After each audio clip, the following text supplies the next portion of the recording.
Hey guys, काफ़ी दिनों के बाद आज मैं वीडियो अपलोड कर रहा हूँ। तो एक्चुअली आपका एग्ज़ाम भी आ गया है, लगभग 1 महीने बचे हुए हैं। 19 जुलाई से आपका एग्ज़ाम स्टार्ट होने वाला है। तो आप जितने भी इंपॉर्टेंट क्वेश्चन हैं फार्माकोग्नोस्टिक के, इकोलॉजी के, मेडिसिनल केमिस्ट्री के, सब के सारे क्वेश्चन को हम 1 बाय 1 आपको हम दे देते हैं, ठीक है। तो आपको देखिए, ये फार्माकोग्नोस्टिक यूनिट नंबर 2 का एक क्वेश्चन है, काफ़ी इंपॉर्टेंट है। जितने क्वेश्चन होते हैं मैं सबके सारे के सारे क्वेश्चन को सॉल्व कराता रहूँगा, ठीक है। Right about the factor affecting cultivation of medicinal plant. ये क्वेश्चन पूछता है, सीधे पूछता है 10 नंबर में क्वेश्चन। अब इस क्वेश्चन का क्या आंसर है, कितने सिंपल शब्दों में आपको हम इसका आंसर बता दें। तो पहले इस क्वेश्चन का पहले मतलब समझते हैं क्या होता है।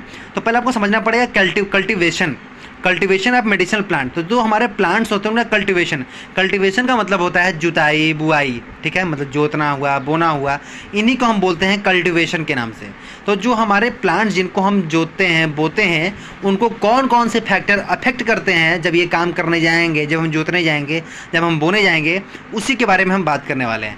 तो अब कैसे लिखेंगे इसका आंसर, आपको बहुत ही सिंपल लैंग्वेज समझाते हैं। सबसे पहले वो क्या लिखना है, यहाँ पे कल्टीवेशन हेडिंग डालिएगा और 2 लाइन कल्टीवेशन का यहाँ पे लिख दीजिएगा, ठीक है। काफ़ी सिंपल है, ठीक है, लिख दीजिएगा। अब इसका मेन आते हैं, मेन पार्ट क्या है, फैक्टर अफेक्टिंग कल्टीवेशन। कौन कौन से कल्टीवेशन, कौन कौन से फैक्टर हो जो अफेक्ट करते हैं उसको बताते हैं आपको। तो देखिए कौन कौन से फैक्टर है, बहुत से ढेर सारे फैक्टर है। पहला फैक्टर है एल्टीट्यूड, ठीक है। एल्टीट्यूड का मतलब होता है ऊंचाई से, ठीक है।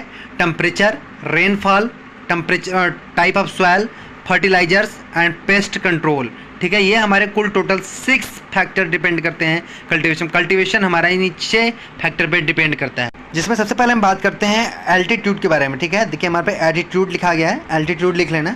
एल्टीट्यूड का मतलब होता है ऊंचाई। देखो इसका मतलब सिंपल शब्दों में जानो कि क्या, इसका मतलब कि जो हमारे जैसे कोई भी प्लांट्स होता है, क्या ऐसे कहीं भी लगा दो उग जाएगा, कहीं भी लगाओ जो हो जाएगा, उसका बड़ा हो जाएगा, नहीं। वो क्या होता है, मतलब कि समुद्र तल से एक फिक्स ऊंचाई पे वो बना होना चाहिए, वो लगा होना चाहिए, ठीक है। ऐसा नहीं कि कोई भी जैसे कहीं भी मान लो कोई नारियल का पेड़ है, उसको ज़मीने पे लगा दे तो उग जाएगा, ऐसा नहीं है। हो सकता है उगे लेकिन उसका फल नहीं उगेगा। तो उसको एक फिक्स होता है कि एक फिक्स हाइट पे लगाओ तभी वो होगा। तो उसी को बोलते हैं एल्टीट्यूड, ठीक है। मतलब एल्टीट्यूड पे डिपेंड करता है जुदा है हमारा कल्टीवेशन। अब वो क्या है, तो कुछ एग्जांपल्स आपको हम एग्जांपल देते हैं। जैसे हमारा एग्जांपल्स में देखिए, कार्डामोम है, क्या है इसका फिक्स मीटर, क्या इसका एल्टीट्यूड कितना है, 600 मीटर से 1600 मीटर हमारा है। क्लव का है हमारा अप टू 900 मीटर है। टी का है हमारा है 1000 से 1500 मीटर। सिंकोना का है 1000 से 2000 मीटर। और कॉफ़ी का हमारा है 1500 से 2000 मीटर। मतलब इतने ऊंचाई पे इन सब हमारे प्लांट्स को लगाओगे तो हमारे जो उनका कल्टीवेशन जो होगा, जुताई बुताई, वो अच्छे से होंगे, अच्छे से वो हमारे उगेंगे, ठीक है। ये सब प्लांट्स हमारे।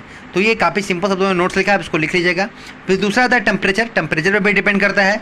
ऐसा नहीं कि कोई भी टेम्परेचर में, ऐसा नहीं कि जब आलू का मान लो आलू उगता है जाड़ा में, आप उगाओ उसको गर्मी में तो आलू उग जाएगा, ऐसा नहीं।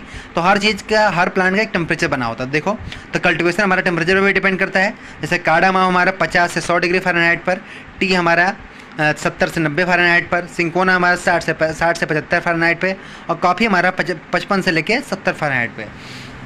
तो ये हमारा है। फिर आता है हमारा रेनफॉल पे भी डिपेंड करता है। रेनफॉल मतलब देखो, water the most valuable thing. हमारा जो वाटर होता है बहुत वैल्यूएबल थिंग्स है, बहुत इंपॉर्टेंट है कल्टीवेशन के लिए।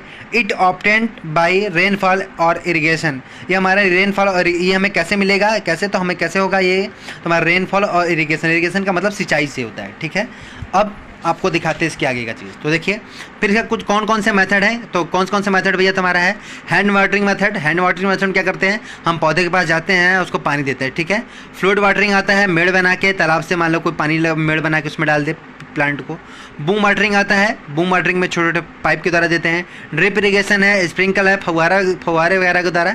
तो इन सब तरीक़ों से हम क्या करते हैं, पानी देते हैं किसको, प्लांट को। तो एक ये हमारा हो गया रेनफॉल। रेनफॉल मतलब एक तरह से बोले तो पानी देना, ठीक है। अब आता है टाइप ऑफ सॉइल, बहुत इंपॉर्टेंट है। टाइप ऑफ सॉइल कौन सी हमारी मिट्टी लगी हुई है, ये आपको ये बताना होगा। तो देखिए बहुत इंपॉर्टेंट है। Soil is the most important thing about cultivation. बहुत इंपॉर्टेंट थिंग है।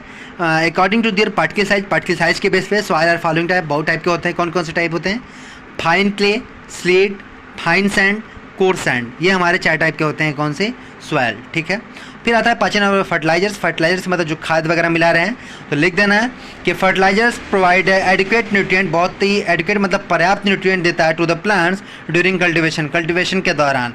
बहुत इंपॉर्टेंट है फर्टिलाइजर।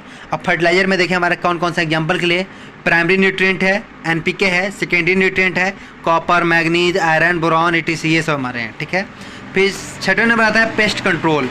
पेस्ट कंट्रोल का मतलब कि जो हमारा जैसे इंसेक्टिसाइड्स ढेर सारे बैक्टीरिया वायरस सब हमारे हैं, तो there are various pest around us which affect cultivation. तो पेस्ट कंट्रोल के द्वारा इनको हम क्या करते हैं, कंट्रोल करते हैं। मतलब बहुत ढेर सारे ऐसे भी कल्टिवेशन में जो जब हम जुताई उताई करेंगे तो हमारा जो पेस्ट कंट्रोल है, मतलब ये बैक्टीरिया वायरस भी इसको अफेक्ट करते हैं। तो हमारा है ना टाइप्स ऑफ पेस्ट हमारे, हाँ, तो हमारे टाइप्स ऑफ पेस्ट हमारे कौन कौन से होते हैं, तो हमारे fungi, virus, insect, weeds, non insect pest, ये सब हमारे हैं। अब इसको कैसे कंट्रोल करेंगे, तो मेथड ऑफ पेस्ट कंट्रोल क्या है, तो बहुत ढेर सारे मेथड से हम इसको पेस्ट कंट्रोल करते हैं। मैकेनिकल मेथड हमारा है, एग्रीकल्चर मेथड है, बायोलॉजिकल मेथड है, केमिकल मेथड है, फंगीसाइड्स है, हर्बिसाइड्स है। तो इन सब चीज़ों को आप लिख लेना, काफ़ी सिंपल शब्दों में नोट्स लिखे हुए हैं, बहुत ही सिंपल है, बहुत आसान है, ठीक है।